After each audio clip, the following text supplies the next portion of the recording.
Okay, so on to our panel presentation. Today, our panelists are Dwiti. Hi everyone, my name is Dwiti Hariharan and I'm from Trinidad and Tobago in the Caribbean. I am an APS student in my 4th year. Nice to meet you guys. Thank you, Dwiti. We also have Tsubasa. Hello everyone, my name is Tsubasa and I'm from Indonesia. I'm currently in my 4th year and I'm an APS student and I'm looking forward to participate in today's discussion. With us also is Karina. Hello, my name is Karina. I'm from Denmark. I'm in my 2nd year and I'm an APM student. Nice to meet everyone. Thank you, Karina. Last but not least, we have joining us online, APU alumnus Shin. Shin, please turn on your Hi mic. everyone, my name is Shin. I'm from Korea. I was an APS student between 2010 and 2016. And upon graduation, I worked as a UN volunteer with the United Nations in Germany and Kenya for several years, and now work with the Korean International Cooperation Agency, KOICA, in Jordan. Nice meeting you all, and looking forward to interesting discussions. Okay, so the panelists today are going to talk about their life in APU and in Japan during and after student life. The floor is yours. Please continue. Okay, thank you. So today we're just gonna talk about why we came to Japan in APU and some of the experiences that we've had here so far. So the first question that I'd like to ask everyone on the panel today is, why did you choose to study in Japan or at APU? So Karina, would you like to go first? Sure. For me, back in 8th grade, I began finding out about anime and manga, and I got really interested in the Japanese culture and wanted to learn more outside of anime and manga, as well as I got interested in the Japanese language, as the anime I saw was usually in Japanese, but with subtitles.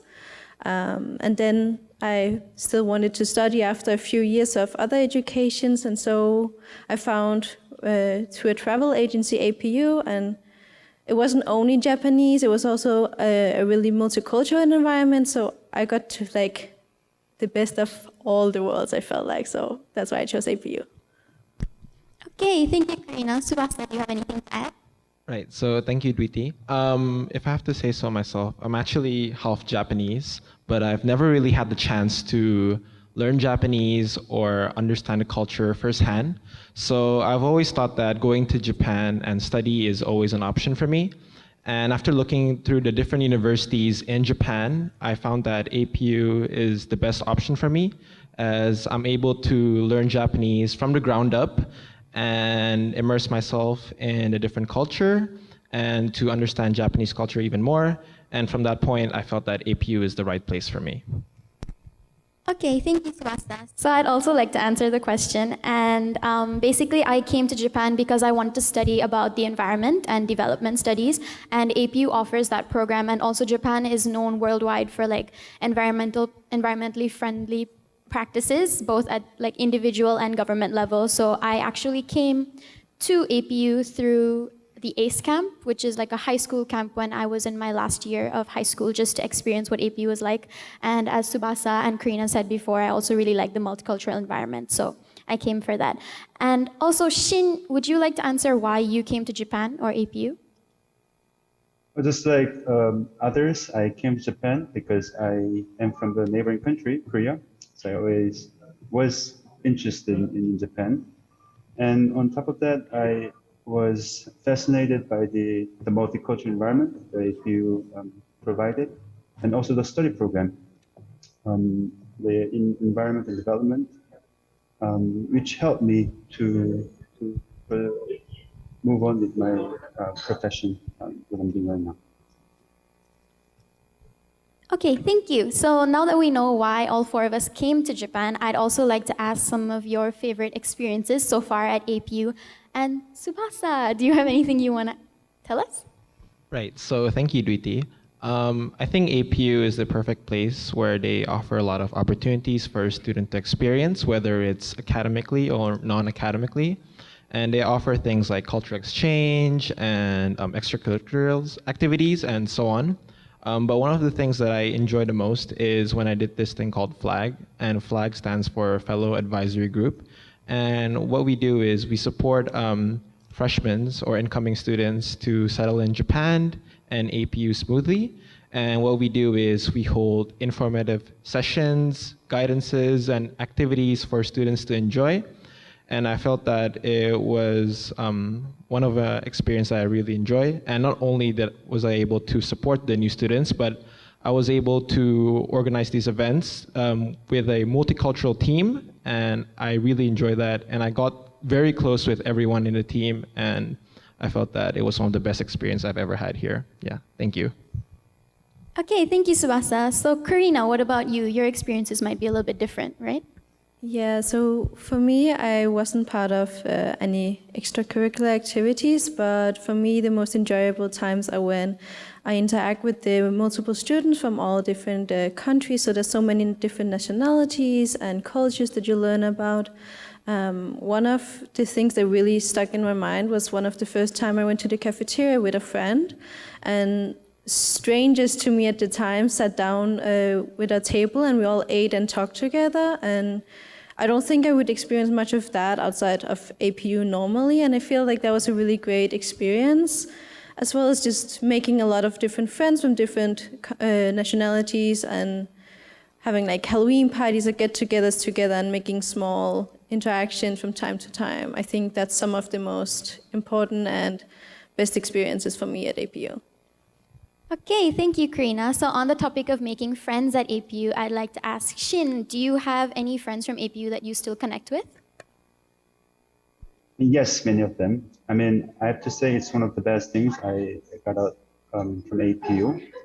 When I moved to Germany and also Kenya afterward, I connected with my friends who are now based in Europe, in Germany, in Denmark, in UK. Also in Kenya as well. We also had a reunion in Germany, in western part of Germany where I was based, and also in London as well. It was fascinating to catch up with my old friends, and also meeting new people who went to APU, and also interacting with senpais, that means the seniors, and also the juniors who graduated after me. Yes, the friendship still continues after APU.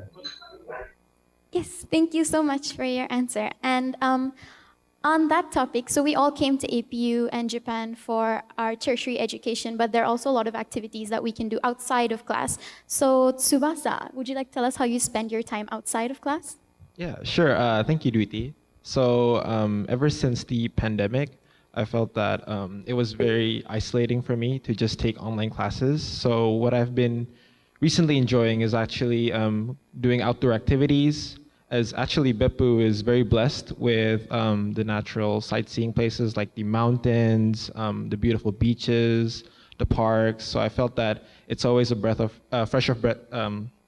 It's always very enjoying for me to just go out and have a fresh air and do things like cycling or maybe just hiking around the mountains and then just taking a walk in the park.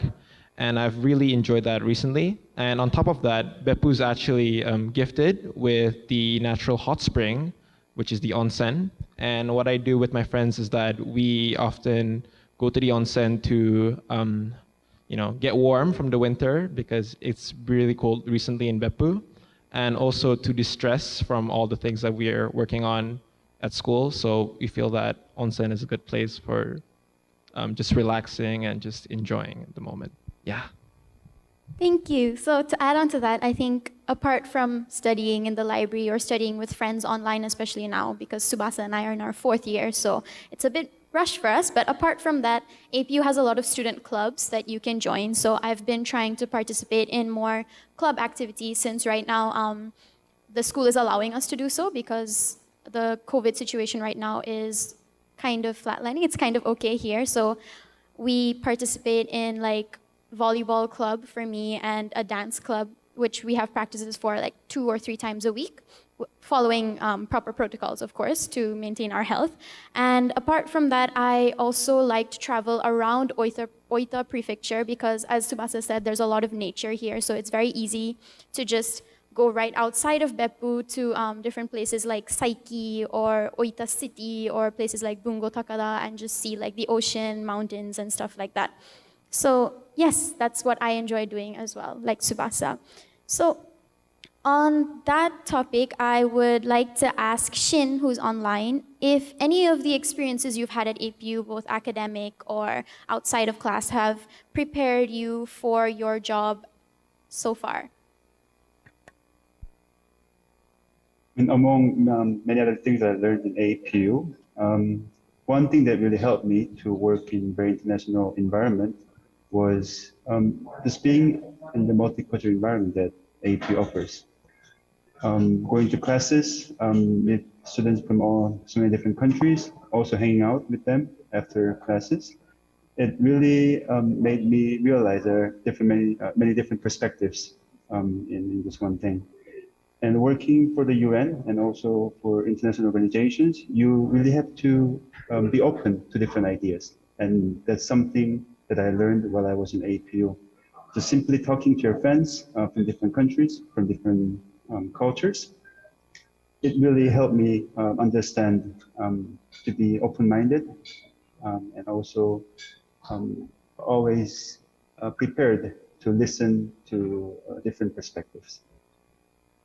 Thank you. So you mentioned that you worked for the UN. So I just wanted to ask if there are any experiences while working in the UN that you would like to share with us, something that you liked, something that you didn't like. I mean, just like any other jobs, there are pros and cons working for the United Nations. I mean, one of the things that I enjoy the most is working with colleagues from all over the world. And also working for the causes that matter for the world. I mean, in a way, it reminds me of working at the UN, remind me of doing group project in APU, I mean, at a more professional level, because you have people from different nationalities, different ideas, working for the one same cause. So that's definitely one of the pros that I enjoyed working for the UN. And cons, I mean, you constantly have to move around. So at some point, you have to say goodbye to your friends, to your colleagues who you meet at some point. So I have to say, if you are kind of a person who enjoys stability very much, working for the UN may not be the best profession, I have to say. Okay, thank you. So on that topic of finding a job that suits your personality or what you want in the future, I'd also like to ask about job hunting experiences. So Tsubasa, would you like to let us know how that's going for you? All right, so thank you, Dweety. To be honest, I've just started my job hunting very recently. And to begin with, I was actually very stressed and confused on how should I start the job hunting process, whether I don't know how I see myself or how I would fit into certain workplaces in Japan. So I was struggling and stressed throughout the first few months. But then I realized that APU actually has a career office that helps students with the whole job hunting process. So I actually attended one of the consulting sessions that the career office has, and I get to know about a lot of things. So I was introduced to different job hunting portals, which helps finding jobs and internships, alongside getting to know my own strengths and weaknesses, which will be helpful for self-analyzing yourself, and also to make a direcsho or a CV. And I felt that all of this was very helpful for me to do this whole job hunting thing. And I think alongside that, APU also offers guidances and sessions for job huntings to all the students, actually. And they have guidances like how to make your resume better, or when is the job hunting season. And I felt that all of that thing was very helpful for me. So yeah. Okay, thank you, Tsubasa. Good luck with that. But I'd also like to ask Shin if you had any experiences with job hunting that you'd like to share, even for Tsubasa here, who's currently doing it. I didn't do job hunting when I was in my final year in APU. Instead, I was busy writing my thesis, and also I just didn't want to work in the private sector. So after graduating, I was unemployed for a few months. So I was in Beppu. But in the meantime, I was working on a photo project in Beppu. So I was going around the city in different locations. I had friends from different countries dressed up in their traditional costume, and I was taking pictures of them in very Japanese settings. And when I applied for an internship at the World Food Program, it's one of the UN agencies in Korea, and they liked the work that I did with the photo project, and that actually led me to next opportunities and led me to where I am now.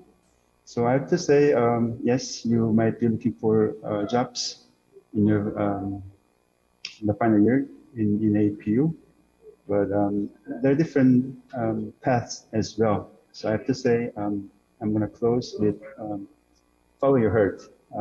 I was very insecure when everyone else was doing job hunting, but I'm very happy that I just didn't follow others when I didn't feel like it. Thank you. Thank you. So yes, on that topic of having some obstacles that you had to overcome before getting a job or while you were in school, I'd also like to ask Karina next. Are there any obstacles that you've had to face so far at APU or in Japan, and maybe how did you overcome, or how are you trying to overcome them right now? So for me, I am an spring 2020 enrollee. So I was gonna go to Japan right before they closed because of COVID. So that's probably my biggest obstacle.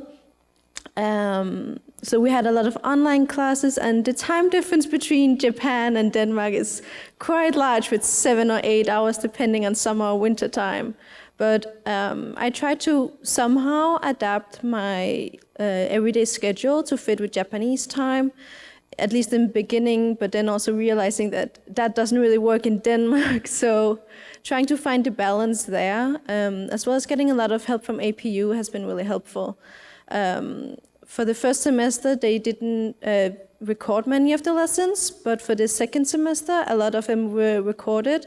So if the time difference was too big, you could watch the recorded lessons instead, which was really helpful. And just your teachers were very nice in terms of respecting that the time difference is so large, and sometimes assignment deadlines and such might be a bit difficult, but everyone was really nice because everyone knew that it's because of COVID, as well as APU helped a lot with finally getting me into Japan when they opened up the border last year around October, November. So yes, during quarantine, I got a lot of support from APU as well. So thanks to the support mainly, and not bowing down to the obstacles, I think we got through it all right. Thank you, Karina. We're glad to have you here with us in Japan right now. And I'd also like to add on to that, because Tsubasa and I are both fourth years, so we've had about 2 years non-COVID, pre-COVID, and 2 years post-COVID. So Tsubasa, I'll ask you next, right? But for me, I think the biggest obstacle that I had to overcome was the language, because I did not speak any Japanese before coming to APU. So as Tsubasa mentioned before, we can learn Japanese from the ground up here in APU, so that was really helpful. But also things like having to go to the bank or having to pay at the grocery store, such simple things are very challenging when you don't know the language. So I think things I did outside of class, such as my student clubs or going on trips, actually helped me gain confidence in the language. So I already kind of understood, but I had a fear of speaking. So I would tend to not speak, but I think trying to put myself out there more, getting out of my comfort zone a bit, also helped me with learning Japanese language. And because we lived in AP House, Tsubasa and I, we lived in AP House for about 1 year or 2 years, we had a lot of Japanese roommates who would help us basically with our Japanese homework or with speaking, just getting together with them in the kitchen, things like that helped a lot. And also, I think for the first time, I was living alone, ever. So in my first time I lived alone ever was after 19 years. without my parents. And so that was also an obstacle that I had to kind of get over. Things like, again, going to the bank or going to the post office, things that you never did without your parents, and just having to cook for yourself all the time, or having to, like Karina mentioned, having to deal with a time difference, calling my parents at 8 in the morning because it was 8 p.m. at night for them. Stuff like that really kind of was difficult in the beginning, but as I guess, like making friends here at APU really helped with that. Making friends in Japan in general really helped with the language barrier, and also missing home or living by yourself. So, Tsubasa, do you have anything you want to add to that? Right. Thank you, Dwiti. So yeah, I felt that language is always a big problem for me. And just as I mentioned earlier, I had to learn Japanese from the ground up. And Japanese is not a very easy language to learn. And I really felt that throughout my first year. It was a big struggle, and I was not dealing with it very well.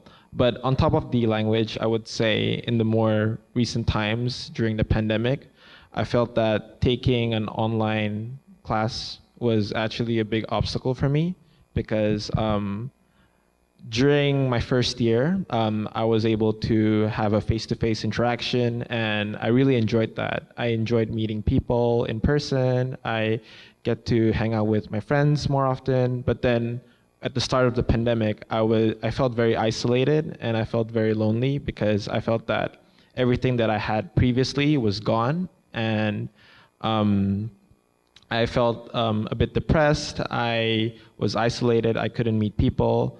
And that got me in a slump, actually. But I felt that I was very grateful that APU was trying to encourage students to go to campus more and taking safety protocols. And because of that, I was able to go through the slump, and I was able to go to campus slowly. I think APU is trying to make sure that everyone goes to campus while also taking the safety protocols. And I'm very grateful for that. Thank you, Tsubasa. So Shin, I'd also like to ask if you had any obstacles during your student life. So maybe before you had to do job hunting, while you were still first, second, third year, maybe that you would like to share with us? And I went through the same problems that you just talked about. But yes, the language was an issue in the beginning. I went to APU without much Japanese. But the programs, in the beginning, I had to take 3-4 hours mandatory Japanese classes every day. And it really helped me to speak the language very quickly.